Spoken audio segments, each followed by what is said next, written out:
আসসালামু আলাইকুম, কেমন আছেন আপনারা সবাই? আশা করি ভালো আছেন। আলহামদুলিল্লাহ, আমরাও ভালো আছি।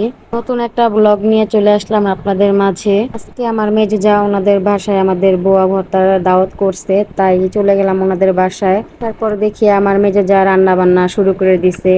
এখানে আমি আবার একটু ভিডিও করে নিতেছি। আর স্বামী আবার বলতেছে, কাকি আমাদের এই ঘরে একটু আসো, দেখো আমার কি কি আছে তোমাকে একটু দেখাই। এখন আমার বড় যা আসে নাই, উনি আসতেছে। এই জন্যে ভাবলাম আমি আইসা একটু ভিডিও করি। এখানে আমার ননাসে মরিচ বাজতেছিল, পেঁয়াজ, তারপরে রসুন এগুলা কাটাকুটি করতেছে। বলতে বলতে চলে আসলো আমার বড় যা, আমার ছোট যা, সবাই আইসা পড়লো।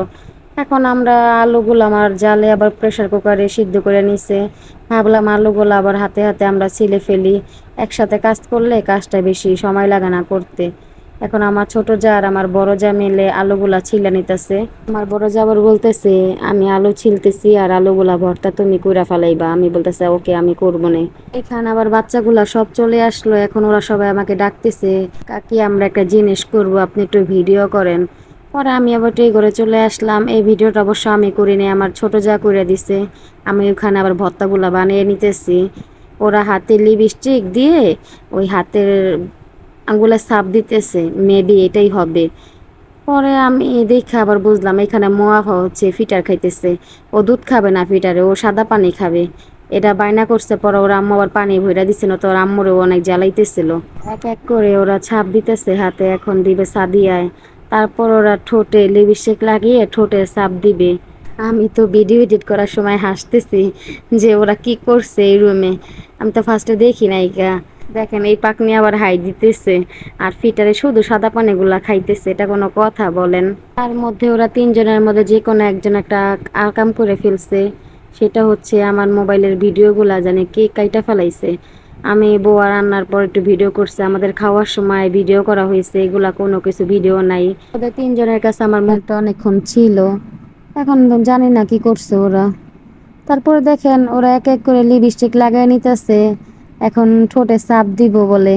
ওইখানে আমরা সবাই হাতে হাতে কাজগুলা করে ফেলতেছি। আজকের ভিডিওটা জুড়ে শুধু ওরাই, আর কোনো কিছু আমার করা হয় নাই, কারণ ওই যে মোবাইল থেকে ডিলিট হয়ে গেছে, এই জন্য আর শেয়ার করতে পারি নাই। বাচ্চাগুলা ভিডিও না করলে আবার রাগ করে, বলে কাকি একটু ভিডিও করেন। ওরে যদি একটু বেশি করি ও রাগ করে, ওরে একটু বেশি করলে ও রাগ করে। এই রাগারাগি নিয়ে হইলো ভিডিওর সময় আমার একটু আমার বুঝিয়ে নিতে হয়। দেখেন ওদের ভিডিও এখনো শেষ হয় না। ওরা একের পর এক আগের থেকেই খাতার ভিতরে লিখে রাখছিল সামিয়া, ফারিয়া, সাদিয়া ওরা এগুলা করবে, সেটা তারা আমার বলে নাই। বলতেছে মামি দেখেন আমরা আগের থেকেই লেখা রাখছি।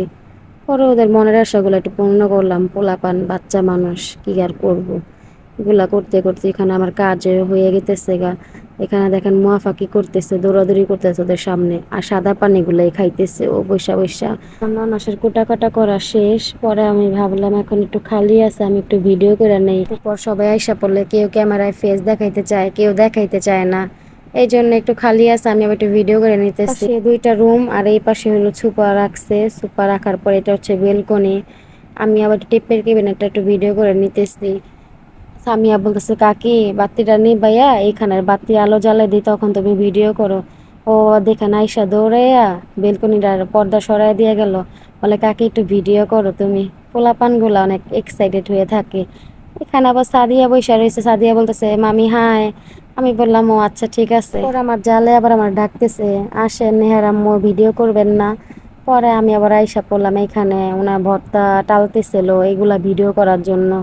আমি এখন এক এক করে ভর্তাগুলা টাইলা নিব, আর আমি ওইখান দিয়ে আলু ভর্তাটা ডাল ভর্তাটা বানায় ফেলাইছি। আর এইগুলা টালার পরে আমি ব্লেন্ডার করে ফেলামু।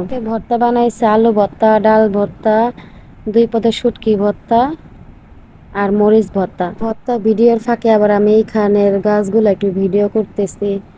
গাছগুলো সুন্দরই লাগতেছে, আমি আবার হাত দিয়ে ধরে একটু ভিডিও করে নিতেছি। সাথের এই রুমটা আমার আর ভিডিও করা হয়নি। পরে আমার জালে শুটকি ডালা হয়ে গেতেছে এক এক করে। আমি আবার সবগুলো ঠান্ডা করে এখানে ব্লেন্ডার করে ফেলামু। উনি আবার বোয়ার জন্য সব কিছু আগাইয়া দিবে, আর আমার ননাসে বোয়াটা বসাইয়া দিবে। আমার ননাসে এই বোয়াটা রান্না করছে, ওই দিন ওনার ঘরেরটাও রান্না করছে, আজকে এই ঘরেরটাও রান্না করতেছে। এক এক করে আমাদের সবাই বোয়া ভর্তা খাওয়ানো হবে। আর এক পদের শুটকি টাইলা নিতেছে, এটা হচ্ছে চ্যাপা শুটকি। এর আগে যেটা চালছে ওটা হলো ফেওয়া শুটকি। এখন উনি আবার তেল দিয়ে নিল, তেল দিয়ে আবার সুন্দর করে ভাজা ভাজা করে নিব। শুটকিটা না টানলে আবার একটু গন্ধটা খারাপ লাগে, এই জন্যে সুন্দর করে ভাজা করে নিতেছে। এখানে মোয়াফ আবার কান্না করতেছে, আমি বললাম ভাবি আপনি চইলা যান। তারপরে আমি ভর্তাগুলো এক এক করে ব্লেন্ডার করে নিতেছি, কারণ বাটাবাটি করাটা সম্ভব না। আমার জায়ের আবার শরীরটা ভালো না, এই জন্য উনি বাড়তে পারবে না। আমি ভাবলাম তাহলে আমরা ওই ঘরে যেহেতু ব্লেন্ডার করে খাইছি, খারাপ লাগে নাই, এইখানেও ব্লেন্ডার করেই খাই। এই জন্য আমি এখন ব্লেন্ডার করে নিতেছি মরিচ ভর্তা, দ্বিপদের শুটকি ভর্তা। আজকের ভর্তাগুলো সব আমিই বানাইছি। ওইখানে আমার ননাস আবার বুয়াটা বসাইয়া দিতেছে, বসাইতেছে। উনি আবার ওনার কাজ করতেছে, আমি এইখান আমার কাজ করতেছি, তাহলে তাড়াতাড়ি করে হয়ে যাইব। তারপরে বসে একটু গল্প করবো, এই জন্য ভাবলাম কাজগুলা হয়ে যাক, তাড়াতাড়ি করে একসাথে সবাই করে ফেলাই। ব্লেন্ডারের জগটা বড় হয়ে গেছে, ভর্তাগুলা ফিটা হইতেছে না। ভর্তা অল্প, জগটা অনেক বড়, এই জন্য একটু ফিরতে কষ্ট হইতেছে। এক পদের ভর্তা হয়ে গেছে, এখন আমি ঢাইলা নিতেছি সুন্দর করে বাটিতে বাটিতে করে। ভর্তাগুলা খাইতে অনেক মজা হয়েছিল, বোয়াটা অনেক মজা লাগছে। অনেকদিন পর পর খাওয়া হয় তো এই জন্য ভর্তা বোয়াটাও খারাপ লাগে না, মজাই লাগে। এখানে দেখেন আবার আমিও একটু বোয়াটা নাড়াচাড়া নিতেছি, আমার সাথে একটু বসছে, এই জন্য আবার আমি একটু নাড়াচাড়া দিতেছি। ভিডিওটা আজকে এই পর্যন্তই। আল্লাহ হাফেজ, আসসালামু আলাইকুম।